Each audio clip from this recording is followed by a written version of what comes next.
Hello दोस्तों, कैसे आप सब। उम्मीद होगा आप सब अच्छे होंगे, अपनी लाइफ में मस्त होंगे।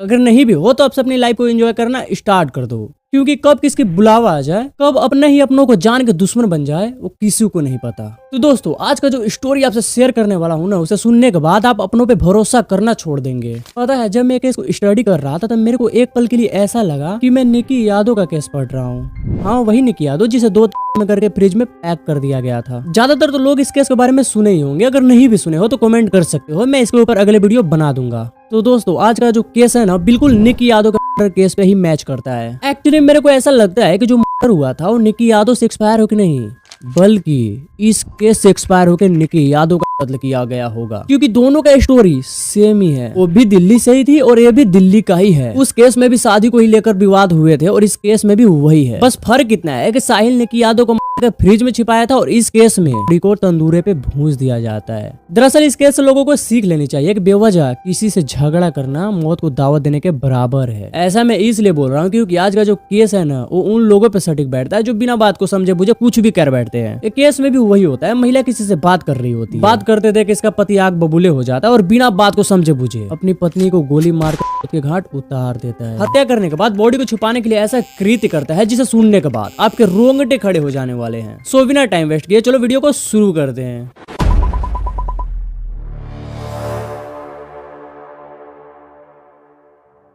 तो स्टोरी की शुरुआत होती है नैना साहनी जी से।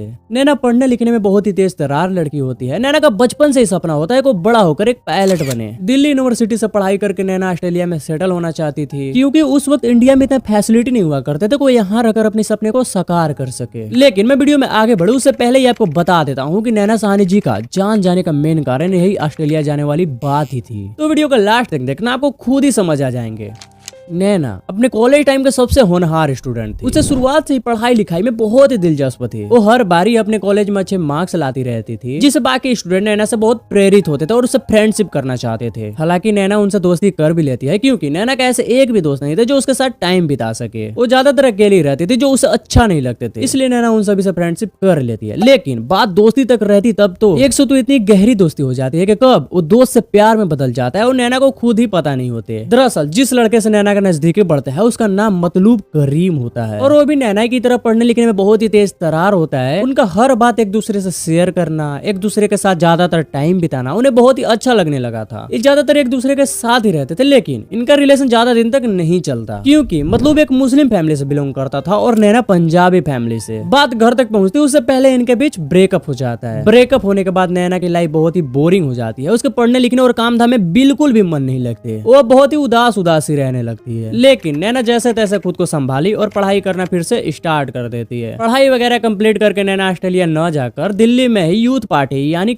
पार्टी का लीडर बन जाती है। सब कुछ नैना की लाइफ में बहुत अच्छे चल रहे थे, लेकिन तभी नैना की मुलाकात एक मेन शख्स से होता है जिसका नाम होता है सुशील शर्मा। सुशील भी उसी पार्टी का ही एक मेंबर था। 1989 में दोनों का मुलाकात होते और नैना पहली नजर में सुशील से प्यार कर बैठती है। दरअसल सुशील उस वक्त इकलौता युवा नेता था कांग्रेस पार्टी का। करीब 3-4 साल रिलेशन के बाद नैना और सुशील एक दूसरे से शादी कर लेते हैं और अपनी लाइफ को एक नई शुरुआत करना चाहते हैं। लेकिन शादी इतने गोपनीय तरीका से होता है कि किसी को नहीं पता कि ये दोनों शादी कर लिए हैं। बस इनके फैमिली मेंबर को पता होता है और कुछ क्लोज फ्रेंड को, यहाँ तक कि इनके पड़ोस को भी नहीं मालूम होते। दरअसल सुशील नहीं चाहता था कि उसकी पर्सनल लाइफ के बारे में किसी और को पता चले। वो बाकी लड़कों से थोड़ा अलग होता है। वो इतना अजीब था कि अपने घर वालों से भी अपनी लाइफ को प्राइवेट रखना चाह रहा था। इसलिए उसने दिल्ली के गोल मार्केट में एक फ्लैट लिया और वहीं पर रहने लगे। बट शादी के कुछ ही दिन बाद सुशील का रवैया थोड़ा बदल जाता है। वही सुशील जो नैना को कभी अपनी जान से भी ज्यादा प्यार करता था, उसके लिए ऐसा वो हर काम करता था जिससे नैना को अच्छा लगे। लेकिन सुशील अब नैना को शक के निगाह से देखने लगा था। उसे लगता था कि नैना किसी और से बात करती है। उनके बीच बात बात पे झगड़े होने लगते हैं, जिससे नैना अब थोड़ी परेशान सी रहने लगती है। वो सोचती है कि मैं शादी करके बहुत बड़ी प्रॉब्लम में फंस गई हूँ। नैना को यहाँ पे अब बहुत घुटन फील होने लगती है। वो सोचती है कि मैं कब यहाँ से निकल जाऊँ। जैसे तैसे उसने अपनी जिंदगी के 2 साल वहीं पे बिता देती है, लेकिन झगड़े अभी भी कम नहीं हुए थे।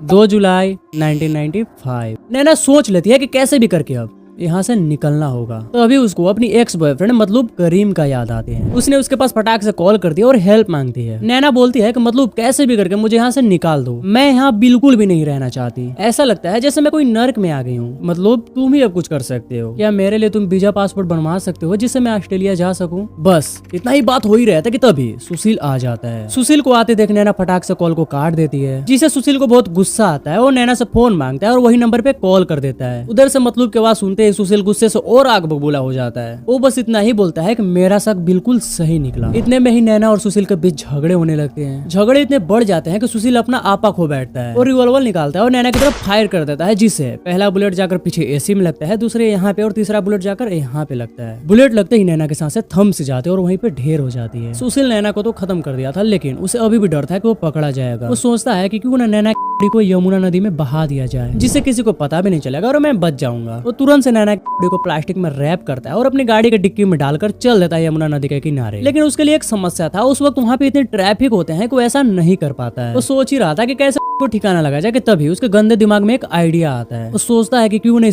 को अपने करीबी दोस्त केशव के रेस्टोरेंट में लेकर चला जाए। सुशील वहाँ जाता है और केशव से कहता है कि तुरंत से रेस्टोरेंट को खाली करवा दो। केशव पूछता है क्यों भाई, क्या हुआ? सुशील केशव को सारी बातें बताता है और जल्दी जल्दी रेस्टोरेंट को पूरे खाली करवा दिया जाता है। अब आगे वो होता है जो नहीं होना चाहिए था। दरअसल सुशील और केशव मिलकर नैना को अंदर ले जाते हैं। उस वक्त रेस्टोरेंट के अंदर एक बहुत बड़े चूल्हे हुए करते थे जो तंदूरी रोटी बनाए जाते थे। सुशील बॉडी को मिटाने के लिए उसे उस चूल्हे में ही डाल देता है, लेकिन उसके लिए एक समस्या था, क्योंकि उस चूल्हे में इतनी आग नहीं थी जो बॉडी को जला पाए। सुशील केशव से कहता है कि तुम्हारे पास जितने भी मक्खन है सब लेकर आओ। बारी बारी से सभी मक्खन को बॉडी के ऊपर डाला जाता है कि जल्दी से वो जल जाए। लेकिन आग की लपटी इतनी बढ़ जाती है कि बाहर सो रही एक महिला उस आग को देख लेती है और जोर जोर से चिल्लाने लगती है कि रेस्टोरेंट के अंदर आग लग गई, आग लग गई। उस वक्त पेट्रोलियम कर रहे पुलिस वाले भागते हुए इसके पास आते हैं। वो देखते हैं तो वहाँ सच में आग की लपटें ज्यादा थी। पुलिस वाले उस रेस्टोरेंट के अंदर जाने की कोशिश करते हैं, लेकिन केशव उनको गेट पर ही रोक लेता है। वो पुलिस वालों से बोलता है कि सर अंदर कोई आग वाग नहीं लगे हैं, हम लोग तो बस पार्टी के पोस्टर और बैनर को जला रहे हैं। लेकिन पुलिस वालों को उसके बात पे भरोसा नहीं होता, क्योंकि अंदर से एक अजीब स्मेल भी आ रही थी। पुलिस में से ही एक शख्स जिसका नाम था अब्दुल नजीर कंजू, वो रेस्टोरेंट के पीछे जाता है और पिछले दीवार को फांग कर अंदर घुस जाता है। लेकिन वो जो देखता है अंदर, उसे देखने के बाद उसके दिमाग ही हिल जाते हैं। अब्दुल तुरंत से इसकी जानकारी बाकी पुलिस कर्मियों को दे देते हैं, लेकिन सुशील वहाँ से भाग निकलता है। बट पुलिस केशव को पकड़ लेती है। केशव से जब पूछा जाता है तो केशव सारी बातें बता देता है। पुलिस सुशील शर्मा को ढूंढने में जुट जाती है, लेकिन एक हफ्ते के बाद सुशील खुद ही सरेंडर कर देता है। दरअसल उसे लगता है कांग्रेस पार्टी का मैं तो मेन लीडर हूँ, 1-2 महीने जेल में रहूंगा और फिर छूट ही जाऊंगा। लेकिन इसके जस्ट उल्टा ही होता है। दरअसल 2003 में कोर्ट इसके अपराध को देखते हुए फांसी की सजा सुना देती है। लंबे कानूनी लड़ाई में सुप्रीम कोर्ट ने फांसी की सजा को उम्र कैद में तब्दील कर देती है और तो और 2018 में उसे रिहा भी कर दिया जाता है, ये कहकर कि उसने अपनी जिंदगी के 23 साल जेल में काट दिए। खैर जाते जाते आप अपनी कमेंट में राय जरूर साझा करें कि सही था या गलत, और हाँ वीडियो को लाइक करके चैनल को सब्सक्राइब भी कर देना ताकि मुझे भी थोड़ा मोटिवेशन मिल सके, क्योंकि ऐसे वीडियो बनाने में बहुत ही समय लग जाते हैं। फिर मिलते हैं किसी नेक्स्ट वीडियो में, तब तक के लिए अपना ध्यान रखें।